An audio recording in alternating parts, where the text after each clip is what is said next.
मैं नवीन हेतल का फादर। मेरी बिटिया इस वक्त पुणे में सिम्बायोसिस में मेडिकल एमबीबीएस में एडमिशन ले चुकी है और वो वहाँ पढ़ाई कर रही है। तो आज मैं कुछ उसके जर्नी के बारे में आपके साथ शेयर करना चाहता हूँ। हम लोग दोनों ही कॉमर्स बैकग्राउंड से हैं और हमारी बिटिया ने साइंस लिया। तो हमारे लिए एक शुरू में थोड़ा-सा एक पज़ल रहा कि यार बिटिया साइंस में है और हम कॉमर्स में हैं, कैसे हम आगे उसकी एजुकेशन को मैनेज करेंगे विदाउट नॉलेज। बट 12th के बाद एक कोइंसिडेंस हुआ कि हमारे जो नोन डॉक्टर हैं, उनसे मिलना हुआ। उन्होंने बताया कि उनके बच्चे फर्दर जो प्रोसीड कर रहे हैं 12th के बाद मेडिकल लाइन में हैं और टारगेट के बारे में उन्होंने हमें बताया। तो हमें अच्छा लगा कि यार ये इंस्टीट्यूट हमें ट्राई करना चाहिए क्योंकि हमें उन पे फेथ था। हाय, मेरा नाम पायल विजय वर्गीय है और हम लोग बड़े प्राउड पेरेंट्स हैं हेतल के। जैसा सर ने बताया कि हमें डीडी टारगेट के बारे में नॉलेज नहीं थी। हमें कहीं से भी बहुत हम लोग सर्च में थे कि बिटिया के लिए कौन-सा एक अच्छा इंस्टीट्यूट चुनें और हम वी आर फीलिंग लकी कि हम डीडी टारगेट से जुड़े। और जब वो वहाँ पे जुड़ी तो एक्सपीरियंस बहुत अच्छा रहा। पहले तो वो नॉर्मल क्लासेस ही उसने अटेंड करी और उसके बाद जब वो उसका वहाँ पे एक फ्लो बैठा तो हमने वहाँ पे हॉस्टल के लिए अप्रोच किया, तो 2 साल उसके बहुत ही खूबसूरत निकले वहाँ पे। टीचिंग एक्सपीरियंस बहुत अमेज़िंग था। हमेशा टीचर्स रेडी थे उसको समझाने के लिए, उसके डाउट सॉल्विंग के लिए। कहीं भी कोई चैलेंज आता था तो हमेशा उनका सपोर्ट हमें हमेशा मिला। और जब वो वहाँ पे हॉस्टल में शिफ्ट हुई तो टीचर्स का और हमें इंटरेक्शन हुआ, हमारा और मिलना हुआ और टीचिंग एक्सपीरियंस भी काफ़ी अच्छा था उन लोगों के साथ ना वहाँ पे हमारा। किरण मैम से मिलके तो हमें बहुत ऐसा लगा जैसे हमारी बच्ची एक घर में ही जा रही है। मतलब जो एजुकेशन के लिए जा रही है उसको घर मिल रहा है, यहाँ से छोड़ के वहाँ। तो वहाँ इतना होमली एटमॉस्फेयर मिला, मतलब इन द सेंस कहेंगे सिक्योर्ड, जैसे क्योंकि मेरी बिटिया गर्ल चाइल्ड है। बीइंग अ गर्ल गर्ल के हम चाइल्ड हम लोग थोड़े वरीड थे कि हॉस्टल पहली बार जा रही थी। आफ्टर कोविड 2 साल घर में रहने के बाद उसको एकदम से हॉस्टल भेजना हम लोगों के लिए आसान नहीं था।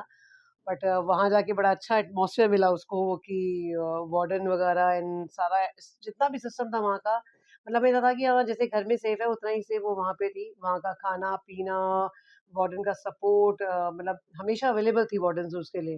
मतलब वो मुझे बताती थी कि मम्मी सुबह उठने में दिक्कत होती है बट वार्डन्स ने कभी उनका साथ नहीं छोड़ा। सुबह रूम में जाके हाँ, उठाना, खाने-पीने की टाइमिंग एंड एवरीथिंग, मतलब वो ऐसे लग रहे थे कि ऐसा मदर वो केयर कर रहे थे। मतलब वो कहती थी मुझे ऐसा लगता है कि मम्मी आप वहाँ पे नहीं हो बट मुझे वहाँ का जो वार्डन है वो मतलब शी रियली एडमायर करती मतलब थी उन्हें। सिक्योरिटी पर्सनल से लेके वहाँ का स्टाफ सारा हेल्पफुल था। मतलब हमें बहुत सिक्योर फील होता था हमारी बिटिया अगर हॉस्टल में है। और एजुकेशन जो वहाँ मिली उसके बारे में तो हेतल ने ऐसा बताया कि हमें लगा हमने बिल्कुल ठीक डिसीजन लिया। डीडी टारगेट में वहाँ के टीचर्स इतने हेल्पफुल थे, उसकी जो डाउट्स होते थे जब भी अवेलेबल, एक डाउट सेशन होता था उनका क्लास ओवर होने के बाद, तो वो हाँ। वहाँ पर बच्चा बिल्कुल फ्री होके टीचर्स के साथ इंटरेक्ट करता था और अपने डाउट सॉल्व कर लेता था। तो मुझे ये बड़ा अच्छा लगा कि बच्चे, क्योंकि टीचर्स के साथ कई बार एक हिच होती है, वहाँ जाके मेरे बच्चे में ये फील नहीं आया कि टीचर्स के लिए डाउट्स, अगर टीचर के पास जा रही है डाउट के लिए तो उसके अंदर फ्रीनेस है और वो टीचर्स भी बिल्कुल हेल्पफुल थे उसके डाउट्स बताने के लिए। तो पूरे डाउट्स क्लियर हो जाते थे। तो मुझे ये बड़ा एक पॉजिटिव चीज़ लगा कि कहीं कोई कमी नहीं रहेगी मेरी बिटिया की प्रिपरेशन में। वैसे भी आप जानते ही हैं नीट कितना टफ एग्ज़ाम होता है बच्चों के लिए। बिल्कुल, मतलब जेनुइनली मतलब कई बार हुआ कि ये मेडिकल की तैयारी आसान नहीं होती है। तो कई बार वो उसके अप एंड डाउन्स मोमेंट भी आए, तो Kiran ma'am was always there for her. जब भी वो लो फ़ील करती थी, तो शी ऑलवेज़ मोटिवेटेड हर कि उनके पास बुलाना, बात करना, तो मतलब वो एक बच्चों में वापस बूम भरना कि वो नीट प्रिपरेशन को और अच्छे से कर सकें। एवरीथिंग वाज़ अमेज़िंग, बहुत ज़बरदस्त था हमारा एक्सपीरियंस।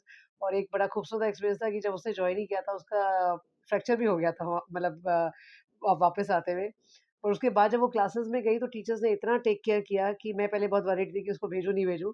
लेकिन उसके बाद जो टीचर्स ने केयर करी उसकी वो बहुत ज़बरदस्त थी। मतलब we are fully fully satisfied और आज उसी उन्हीं वजह से है कि टीचर्स के सपोर्ट की वजह से और गाइडेंस की वजह से वो एक बहुत ही अमेजिंग उसमें एडमिशन मिला है। पुणे में जो सिम्बायोसिस है उसमें वो कर रही हैं, मेडिकल का अपनी स्टडीज़ को परस्यू कर रही है। तो और वो वहाँ खुश भी है। तो मुझे ऐसा लगता है कि हाँ, हमने एक राइट डिसीजन लिया, उसको डीडी टारगेट में एडमिट करा के उसकी एजुकेशन के लिए फर्दर।